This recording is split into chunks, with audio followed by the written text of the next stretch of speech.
Bentornati in questa nuova puntata di Cagliari Calcio Story. Oggi andiamo a vedere l'episodio numero 14 con la stagione 99-2000 e quindi la retrocessione del Cagliari in Serie B, con il ritorno di due allenatori che già avevano ricoperto il ruolo di commissario tecnico allenatore del Cagliari in passato. Quindi adesso sigla e poi andiamo a vedere che cosa è successo.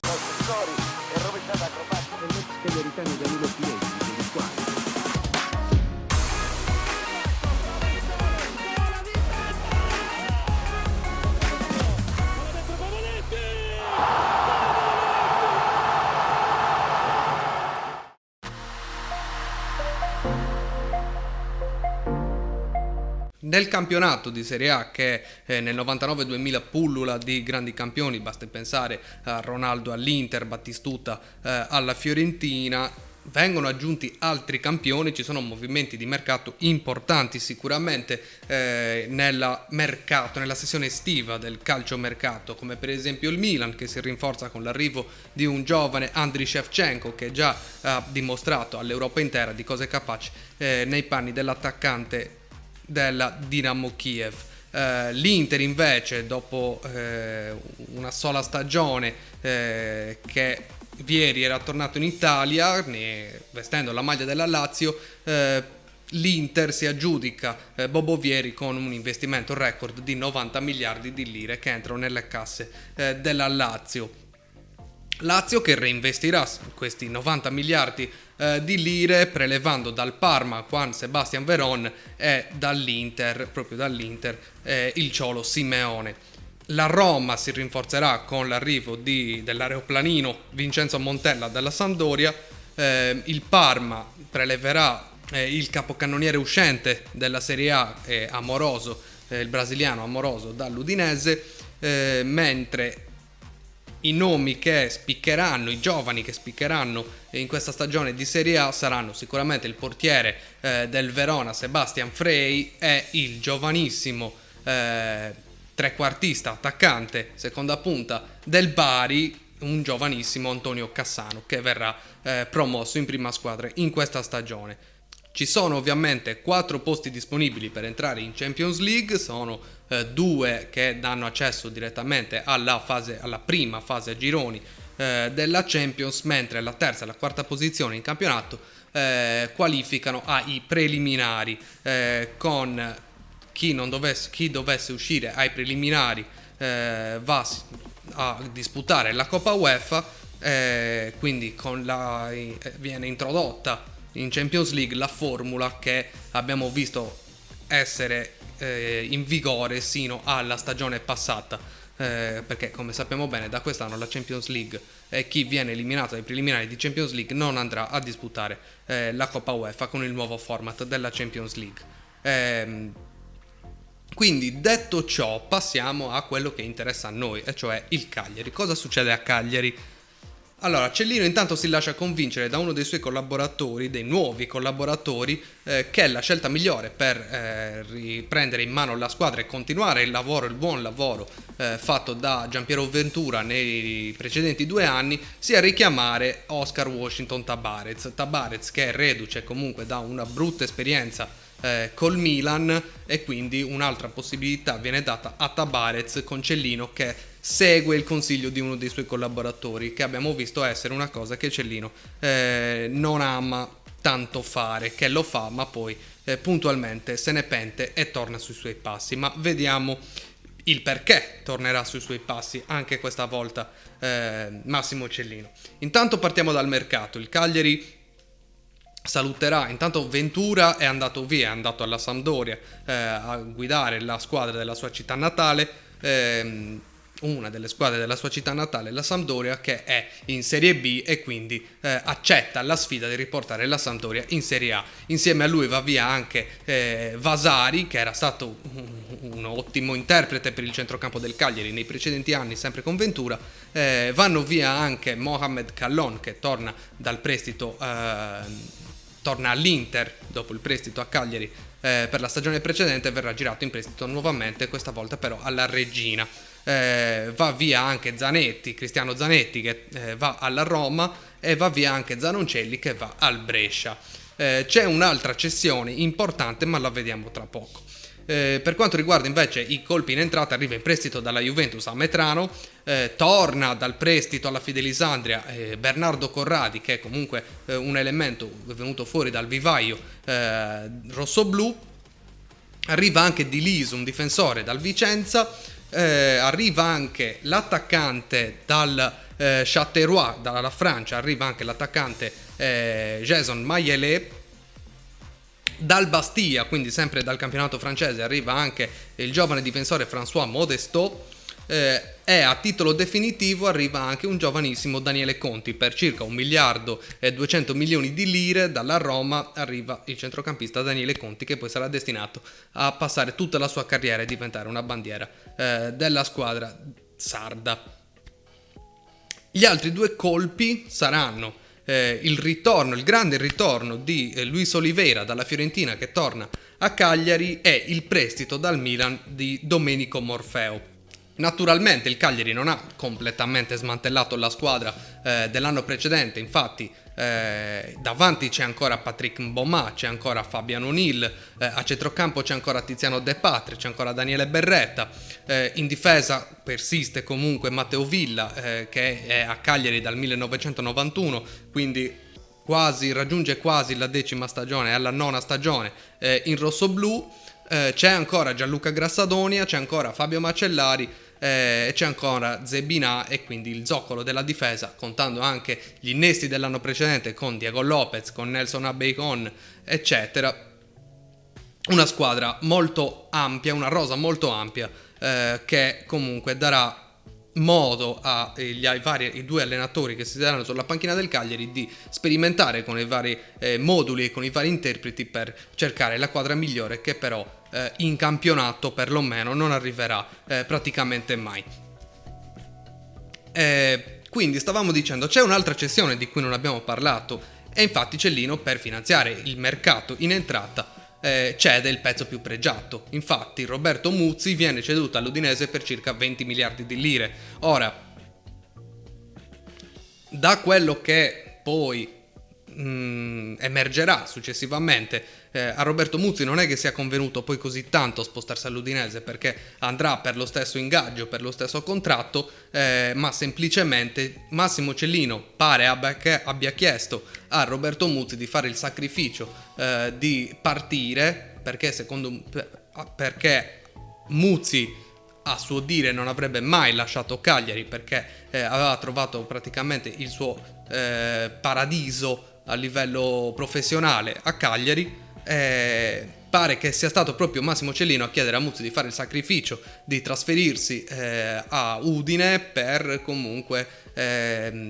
incassare 20 miliardi di lire e permettere alla squadra, al Cagliari, di potenziarsi e avere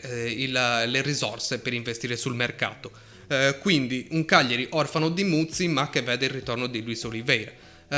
Quindi un Cagliari che con Tabarez vedremo nella prima uscita stagionale, che tra l'altro sarà la tentata Coppa Amicizia di riconciliazione con la Torres, Coppa Amicizia che verrà giocata il 19 di agosto a Alghero. Sarà Cagliari-Torres, un Cagliari-Torres che di amichevole avrà poi ben poco, perché nel secondo tempo la partita finirà sul 2-2, ma nel secondo tempo un fallaccio ai danni di Macellari scatenerà una piccola rissa in campo, causando anche una sospensione della partita di circa 15 minuti, con tensioni che poi si sposteranno anche nelle tifoserie, 2 tifoserie che sono decisamente non amorevoli l'un l'altra, con il rischio che si arrivi a una collisione, perché i tifosi del Cagliari, spingendo poi alla fine buttano giù la rete che divide loro dai tifosi della Torres. Fortunatamente le 2 tifoserie non arrivano al contatto, e quindi non si scatena quello che poteva essere una rissa di dimensioni veramente epocali. La partita poi comunque scivolerà sul 2-2, ma bisogna anche fare una notazione sul piano tecnico, perché il Cagliari si schiera con un 5-3-2/3-5-2, una formazione che è abbastanza difensivista, che è ben lontano dai ricordi che aveva la piazza di Cagliari di Tabarez. Comunque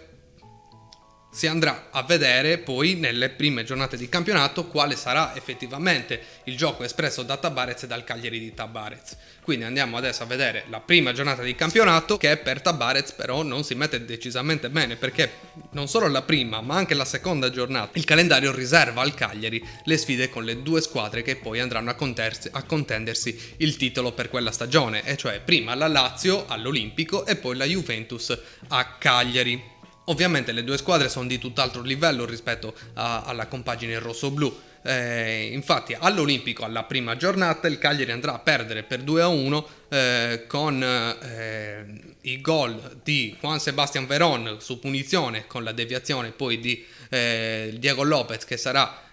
decisiva per la conclusione dell'argentino, e con il rigore del 2-0 segnato da Simone Inzaghi dopo che Salas è stato atterrato in aria dall'uscita a valanga di Scarpi. Il Cagliari comunque gioca, non molla, continua a brillare la stella di Fabian O'Neill al centro del campo del Cagliari, che con un O'Neill che addirittura va vicino a segnare il gol olimpico direttamente da calcio d'angolo, una conclusione che si infrange però sulla traversa, e poi riuscirà ad accorciare le distanze il Cagliari con un gol proprio di O'Neill sull'assist di Patrick Mboma. Comunque un 2-1 che lascia un Cagliari con comunque delle certezze, con una partita giocata a viso aperto, senza arrendersi e con comunque coscienza dei propri mezzi. Alla giornata successiva si va a giocare, dopo la pausa nazionale, quindi dopo 2 settimane si va a giocare contro la Juventus nell'esordio casalingo, partita che comunque inizierà già a manifestare quegli episodi classici e caratteristici di quelle stagioni che si rivelano avverse subito dalla partenza. Infatti nei primi minuti il Cagliari comunque pressa, crea gioco, riesce a pressare molto alta la Juventus, a recuperare palle e trasformare subito l'azione in offensiva. Infatti va vicino subito al gol il Cagliari, la prima tra le due che riesce a creare un'occasione da rete con un Mboma che però spedisce di poco a lato. A seguito di questi primi minuti in cui il Cagliari sembrava comunque tenere molto bene il campo, la qualità della Juventus ovviamente emerge, e qui sale in cattedra Alessio Scarpi, il portiere del Cagliari, che con 3 interventi decisivi riesce a tenere il Cagliari sul punteggio di 0-0 sui tentativi di prima Zidane, poi Del Piero, in un altro caso è stato Inzaghi.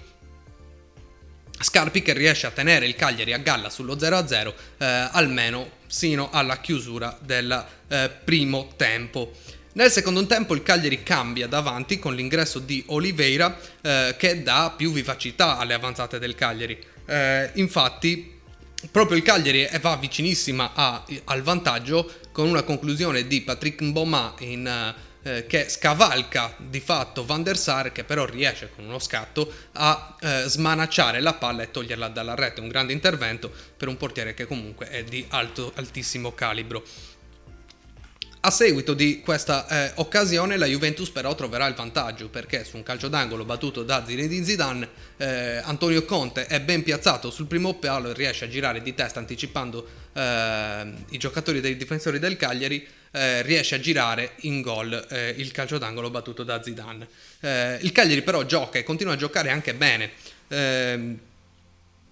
tanto che riesce a trovare il pareggio. Lo trova con un gol dalla 3/4 di nuovo in pallonetto, sembrava una fotocopia della conclusione precedente di Patrick Mboma. Riesce Oliveira stavolta a trovare il gol dalla 3/4 scavalcando Van der Sar,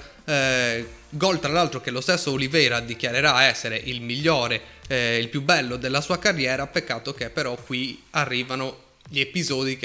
avversi che poi lasceranno gli strascichi anche comunque al Cagliari per tutta la stagione, perché il gol di Oliveira, che è palesemente irregolare come si vede chiaramente nel replay, viene annullato per una sospetta posizione di fuorigioco, e questa è una di quelle situazioni che ti fanno dire insomma questa è penalizzante come cosa, perché magari anche solo riuscire a fare un punto contro la Juventus in quel frangente avrebbe potuto cambiare delle dinamiche che poi adesso vedremo andando avanti. Ma non solo, non è finita qui, ovviamente non è finita qui, perché intanto esce Patrick Mboma, che è comunque autore di un'ottima prestazione, viene rilevato da Bernardo Corradi che in occasione di un rinvio di Van der Sar da circa il limite dell'area, con la palla in gioco va a pressare il portiere bianconero e riesce a deviare il rinvio del portiere bianconero, palla sporcata che finisce nei piedi di Oliveira, che però viene atterrato in campo aperto, viene atterrato da Paolo Montero con in una situazione che era una chiara occasione da gol, chiarissima occasione da gol, il cui regolamento in quel periodo sancisce che avvenga l'espulsione diretta per il difensore, cosa che però non avviene perché l'arbitro Borriello, invece che estrarre il cartellino rosso, estrae il cartellino giallo, contestando ai giocatori del Cagliari che chiedevano l'espulsione, che ci fosse Mark Giuliano ancora in grado di poter raggiungere l'attaccante rossoblu, cosa che poi sì, parzialmente giustifica l'ammonizione la sola ammonizione del difensore bianconero, ma che francamente sembra più una paraculata. Questi episodi poi porteranno comunque la partita a chiudersi sul risultato di 1-0 per la Juventus, quindi con la seconda sconfitta nelle prime 2 giornate per il Cagliari, che comunque adesso occupa già l'ultima posizione in campionato. Cellino già in queste situazioni inizia a pensare che magari la guida tecnica di Tabarez, non solo per i risultati ottenuti e i punti che non arrivano, ma anche per il fatto che Tabarez ami cambiare formazione, da passare dal 5-3-2, 3-5-2, passare al 4-4-2 o in alcuni casi al 3-4-3, pensa che questo cambio continuo di moduli possa essere un segno di debolezza da parte del mister, che non sappia effettivamente che pesci prendere, quando molto più probabilmente si trattava semplicemente del fatto di tentare di trovare la quadra corretta per la squadra, specialmente con una rosa molto ampia e con vari interpreti che avrebbero potuto magari rendere meglio con le diverse disposizioni in campo. In ogni caso per Cellino l'attenuante che gli fa dire comunque, che gli fa dare ancora fiducia a Oscar Washington Tabarez per le successive giornate, è il fatto che il Cagliari abbia giocato praticamente con 2 squadre di primissimo livello, comunque giocando e facendo delle prestazioni di valore. Quindi si va avanti con Tabarez. Peccato che le 2 partite successive saranno un disastro, soprattutto la terza in campionato, perché il Cagliari va a giocare a Perugia e incassa un 3-0 senza nessunissima scusante, sbaglia completamente l'approccio alla gara e il Cagliari ne esce con le ossa rotte da Perugia. Qui già Cellino inizia a storcere un po' di più il naso, però diciamo che lascia un'altra giornata di tempo a Tabarez per cercare di rimettere in piedi la situazione. Alla quarta giornata il Cagliari ospita il Venezia al Sant'Elia in una partita che finisce 1-1, quindi il Cagliari conquista il primo punto del campionato alla quarta giornata, però questa partita sancirà de facto l'esonero del tecnico uruguaiano. Questo perché? Non tanto perché la partita è finita sull'1-1 con una squadra che naviga una diretta concorrente per la salvezza, ma più per il fatto che al 50° della partita, quindi al 5° minuto del secondo tempo, il Venezia sia rimasto in 10 uomini, già sul punteggio dell'1-1 per i gol segnati nel primo tempo, il pareggio segnato dalla Berretta, più per il fatto che il Cagliari non sia riuscito a sfruttare i 40 minuti di superiorità numerica per vincere la partita. Questo a Cellino non andrà assolutamente bene, perché inquadrerà la squadra come abbattuta a livello morale, e quindi imputerà ovviamente a pagare sarà l'allenatore, anche se in un'intervista Cellino dirà che paga sempre il presidente perché gli allenatori sono pagati. Quindi, tra l'altro, l'espulsione del giocatore del Venezia che avverrà al 50° sarà proprio quella di Stefano Bettarini, un ex giocatore del Cagliari. In ogni caso, Cellino alla fine deciderà che è arrivato il momento di cambiare tecnico. Quindi, per tentare di ricompattare l'ambiente, di dare nuovo entusiasmo e dimostrare anche all'ambiente italiano che questo allenatore che si siederà sulla panchina del Cagliari è effettivamente un grande allenatore, richiama in Sardegna, contro l'opinione pubblica e contro la tifoseria, richiama in Sardegna Renzo Olivieri. Ora, Renzo Olivieri si sedette, come sappiamo bene, sulla panchina del Cagliari anche dall'ottobre del 1984 sino al febbraio del 1986, venendo poi coinvolto in situazioni extracalcistiche che costarono comunque anche al Cagliari 5 punti di penalizzazione in quella stagione. I risultati poco incoraggianti di quelle stagioni comunque rimangono nella memoria collettiva della tifoseria del Cagliari, che infatti non approveranno la scelta di Massimo Cellino. In ogni caso, per vedere che cosa è successo in quelle stagioni dall'84 all'86, vi consiglio di andare a vedere, se non l'avete ancora visto, il video che ho fatto al riguardo per quelle stagioni, che vi lascio il link qua in alto. Con il tecnico toscano però le vicende che faranno più discutere saranno quelle di extracalcistiche e quelle di spogliatoio e quelle di Coppa Italia, perché alla fine in campionato l'andamento del Cagliari non cambierà più di tanto. Infatti il Cagliari, parallelamente a un campionato che vedrà nessuna vittoria nel 1999, in Coppa Italia il Cagliari riuscirà ad andare avanti, però andiamo con ordine. Nelle giornate di campionato dalla quinta sino alla 15ª, che portano quindi al nuovo millennio, al 6 gennaio del 2000, la squadra riuscirà a mettere insieme solo e solamente 6 punti in altrettanti pareggi, con le altre 4 partite che saranno 4 sconfitte. Tra queste sconfitte ci sarà il 3-0 subito dal Cagliari al Sant'Elia contro l'Udinese dell'ex Roberto Muzzi alla 7ª giornata, con proprio il bomber romano che segnerà 2 gol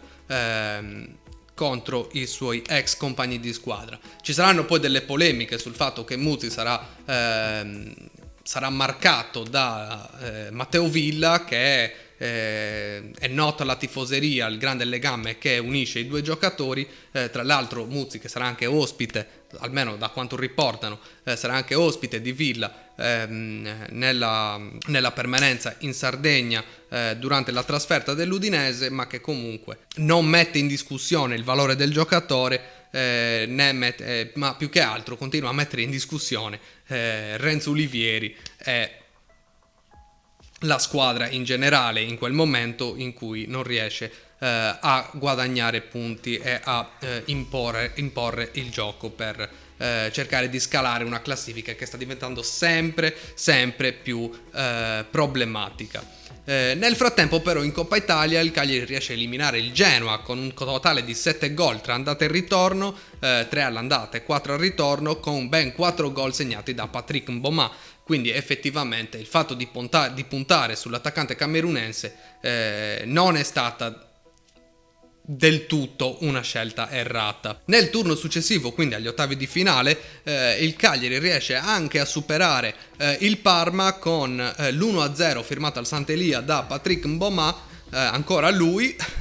che vale il passaggio del turno praticamente, perché poi nella partita di ritorno al Tardini la partita si concluderà sul 2-2 con ancora un gol di Patrick Mboma e il gol di O'Neill, che di fatto daranno al Cagliari l'accesso ai quarti di finale di Coppa Italia. Quindi chiuso, siamo arrivati al 6 gennaio del 2000, il 1999 si è chiuso senza vittorie. Al 6 gennaio del 2000 il Cagliari perde ancora, però alla 16ª giornata, quindi la penultima giornata del girone d'andata, per il Cagliari arriva anche la prima vittoria del campionato. Prima vittoria del campionato che arriverà con un perentorio 3-0 sul Piacenza, firmato da Oliveira e dalla doppietta di Patrick Mboma. Nel frattempo però iniziano a venire fuori anche gli attriti tra l'allenatore, i giocatori, tra l'allenatore e la tifoseria. tutte queste piccole faccende, vicende extracalcistiche che comunque mettono in crisi l'ambiente della squadra. Intanto una delle cose che inizia a minare alla serenità del gruppo sono sicuramente le sostituzioni effettuate da Renzo Olivieri nel corso del primo tempo, con tra l'altro il più bersagliato di queste sostituzioni nel primo tempo sarà il povero Jason Maialè, che specialmente in un'occasione a seguito di una mezz'ora in cui non riesce a prendere un singolo passaggio, un singolo stop, sarà costretto e condannato a effettivamente una passerella della vergogna, con la sostituzione che arriverà circa alla mezz'ora, una passerella della vergogna accompagnata dai fischi di tutto il pubblico, quando si poteva tranquillamente aspettare altri 15 minuti e semplicemente non farlo rientrare in campo alla ripresa del gioco. Già questa può essere un motivo di insicurezza trasmessa ai giocatori del Cagliari, che sicuramente non scendono in campo tranquilli perché rischiano di dover fare questa passerella della vergogna nel caso le loro prestazioni non dovessero essere al massimo già nei primi minuti, ma non solo, perché un gruppo di giocatori viene messo anche fuori rosa, ma viene praticamente scartato da Renzo Olivieri in questo periodo. Il principale indiziato dall'esclusione è Gianluca Grassadonia, che verrà messo fuori rosa per i suoi attriti con Renzo Olivieri, ma non solo, perché il problema sarà che chiunque parli con Grassadonia e sia in buoni rapporti con Grassadonia verrà messo fuori rosa allo stesso modo. Due di questi sono Daniele Conti e Bernardo Corradi. Daniele Conti e Bernardo Corradi, che sono due giovani e che Grassadonia aveva sostanzialmente preso sotto la sua ala protettrice, di cui si stava occupando per cercare di integrarli e di proteggerli da tutto ciò che di pericoloso ci può essere nel mondo del calcio per dei giovani giocatori, specialmente se hanno delle qualità come sappiamo benissimo adesso a posteri avevano Daniele Conti e Bernardo Corradi. Tra di loro verrà anche fatto fuori Domenico Morfeo, un talento che sappiamo essere stato cristallino nonostante i suoi problemi a livello caratteriale, ma anche lui verrà messo fuori dal progetto del Cagliari, rispedito tra l'altro nella sessione invernale a Milano, da cui era arrivato in prestito, proprio perché non considerato utile al progetto tecnico di Renzo Olivieri. Un'altra vicenda invece che sconquassa ancora di più l'ambiente rossoblu è proprio la vicenda dell'articolo di giornale che viene fuori su questo fantomatico allenatore che pare, allenatore anonimo, che rimane anonimo, che pare si vanti delle sue avventure con le mogli dei giocatori. Questo profilo che viene descritto in questo articolo viene praticamente vestito su Renzo Olivieri, perché tutti gli indizi presenti in questo articolo di giornale pare riportino direttamente a lui. E tra l'altro c'è anche da dire che Renzo Olivieri, quando viene messo di fronte alla questione, non fa niente per smentire queste voci. Quindi l'ambiente rossoblu e lo spogliatoio ulteriormente ne escono diciamo un po' terremotati. All'ultima giornata del girone d'andata il Cagliari ovviamente perde a San Siro contro l'Inter, tra l'altro con un gol dell'ex Checco Moriero, e così il Cagliari chiude il girone d'andata all'ultimo posto in classifica con soli 10 punti, però con un piede già nella semifinale di Coppa Italia. Perché infatti nella partita d'andata dei quarti di finale contro la Roma il Cagliari riesce a vincere per 1-0 in trasferta, in un periodo in cui il gol in trasferta e la vittoria in trasferta hanno un valore doppio, perché è ancora in vigore ovviamente la regola del gol in trasferta.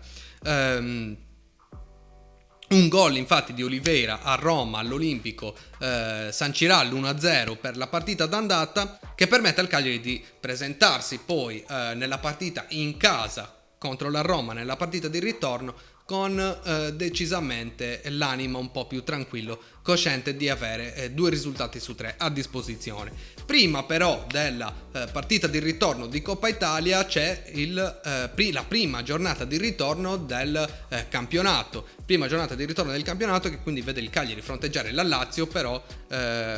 questa volta a Cagliari. La partita con la Lazio, la prima partita di ritorno del campionato, finirà sullo 0-0 con un Cagliari che riuscirà a arginare le avanzate dei biancocelesti. Quindi ospitata la Lazio, solo 3 giorni dopo arriva a Cagliari l'altra squadra di Roma, la Roma, i giallorossi, con l'intenzione ovviamente di ribaltare il risultato della partita di andata di Coppa Italia per 1-0, con un Cagliari però che riesce a reggere l'assalto dei giallorossi e addirittura chiudere definitivamente la pratica qualificazione alle semifinali di Coppa Italia con un gol di Fabian O'Neill all'80° minuto. Intanto iniziano a fare capolino anche nella rosa del Cagliari di quella stagione i primi giovani che poi rimarranno comunque nell'orbita della rosa rossoblù per i vari anni che seguiranno. Su tutti Davide Carrus, Giovanni Sulcis ed Emiliano Melis. Forte dei risultati comunque ottenuti in Coppa Italia, il Cagliari comunque riacquista un po' di fiducia nella prima parte del girone di ritorno, riuscendo a fermare sul pareggio anche la Juventus a Torino con il gol proprio del giovane centrocampista che abbiamo appena citato,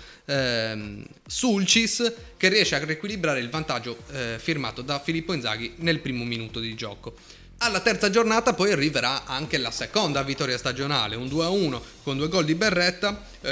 contro il Perugia, che porteranno il Cagliari per la prima volta al penultimo posto, non più all'ultimo posto, sorpassando di un punto il Piacenza. Però il Cagliari ovviamente nelle successive 4 partite non riesce a confermarsi, infatti ne perderà 2 e ne pareggerà altrettante 2. Tra queste l'ultima di queste 4 partite sarà a Udine contro l'Udinese, dove il Cagliari subirà 5 gol, un altro gol da Muzzi e perderà per 5-2. Queste 4 partite decreteranno di fatto e sanciranno, più che altro calcificheranno nella testa di Cellino il fatto che il progetto sia praticamente fallito e che sia il caso magari di iniziare a pianificare la retrocessione, cercando di ridurre poi al minimo i danni economici che ne conseguono. Infatti Cellino in questo frangente di campionato inizia a programmare la vendita dei suoi giocatori più pregiati, inizia a farsi 2 conti, prende in considerazione anche l'ulteriore anno che ha di diritti televisivi che gli verranno pagati nonostante la sua discesa in Serie B, e quindi diciamo che inizierà a programmarsi quello che noi adesso comunemente conosciamo come il paracadute. Sarà forse per questo motivo che al gol vittoria siglato da Patrick Mboma nella giornata successiva contro la Roma, partita che finirà ancora 1-0 come le 2 partite giocate in Coppa Italia, Olivieri, più che felice per il gol segnato da Mboma, sembra essere molto preoccupato, tanto da avere le mani tra i capelli e la testa il capo chino. Salvo poi mettere in scena una sventolata di sciarpa a fine partita con un'esultanza che sinceramente non sembra molto essere alla Olivieri. Però se è quello che Cellino ha comunicato a Renzo Olivieri è che ha bisogno che la squadra retroceda, Olivieri può stare tranquillo, perché la squadra poi nelle ultime 9 giornate 7 andranno a segnare 0 punti conquistati e ci saranno solo 2 pareggi. Le uniche cose da segnalare in queste ultime partite, che di fatto ovviamente sanciscono la retrocessione del Cagliari alla quart'ultima giornata, la retrocessione matematica del Cagliari in Serie B, sono i primi 2 gol con la maglia rossoblù di David Suazo e di Daniele Conti. Il primo gol in maglia rossoblù di David Suazo arriverà nell'1-1 contro il Piacenza. Per il Piacenza andrà in rete Villa, difensore del Cagliari, con un'autorete. E il gol di Daniele Conti invece, che arriverà al 90° della sconfitta subita a Lecce per 2-1, condito da un'esultanza particolarmente polemica nei confronti ovviamente di Renzo Olivieri per averlo messo fuori rosa nella situazione riguardante Gianluca Grassadonia. Un'esultanza molto condita, molto colorita, tanto che andrà a mandare praticamente a quel paese ulivieri e anche definire il materiale di cui è costituito l'uomo, e sappiamo sicuramente non essere materiale pregiato. In Coppa Italia, quindi in Coppa Italia il Cagliari ovviamente in questi anni 90, perché 99-2000 dai, possiamo allargare un po' il braccio e farla abbracciare agli anni 90. Se il Cagliari arriva in una semifinale di una competizione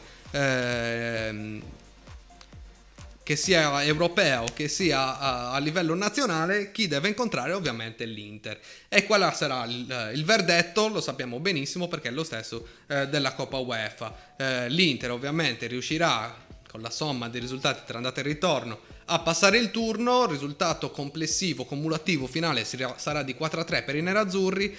con l'Inter che vincerà per 3-1 a Sant'Elia, quindi forte anche di vari gol in trasferta, e il Cagliari che cercherà di reagire un po' nella partita di ritorno a San Siro, che però finirà per 2-1 per il rossoblù, e quindi si saluterà anche la Coppa Italia. Finisce così quindi la stagione 99-2000 per il Cagliari, con una retrocessione quasi annunciata ormai al giro di boa del campionato, con Olivieri che ovviamente è già di nuovo ai saluti, e con Cellino che comunque si era già portato avanti con la programmazione per l'anno successivo, per cercare di riportare subito il Cagliari in Serie A. Il miglior marcatore di quella stagione per il Cagliari sarà Patrick Mboma, con 8 reti in campionato e 6 reti in Coppa Italia, con un complessivo di 14 reti. Per quanto riguarda invece il campionato italiano e le competizioni europee, le italiane nelle competizioni europee, ci sono diverse cose di cui parlare. Perché? Allora, intanto il campionato italiano si deciderà all'ultima giornata, e sappiamo benissimo di che episodio stiamo parlando, perché nell'ultima giornata la Lazio vince 3-0 sul campo della Regina, quindi lo scudetto dipenderà dal risultato della partita tra Perugia e Juventus. Partita tra Perugia e Juventus che però teoricamente si sarebbe dovuta giocare in contemporanea con